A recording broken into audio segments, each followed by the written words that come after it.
কি ছবি তুলেছে সব? হ্যাঁ ঠিক আছে। কুয়াশায় চলে গেছি আমার দুটো কাকা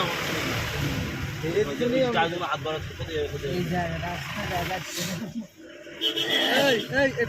আমাদের ওখানে ছিল। এইটার জন্য বলছিল।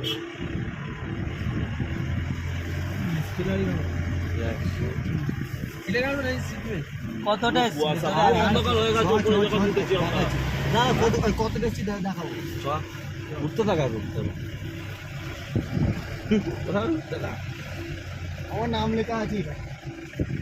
এই সাইডে আমার নাম বরফ খেলাম বসে বসে খেলাম বরফ খাচ্ছিলাম কি বরফ মারা নিচে থেকে এইদিকে ওই দুটো কাকা ছিল যে দুটো হাত বাড়াচ্ছিল ওরা দুজন আমাদের ভরসা দিল আর বললো চলো আমরা আমরা এখান থেকে করছিলাম ব্যাগ ওরা বললো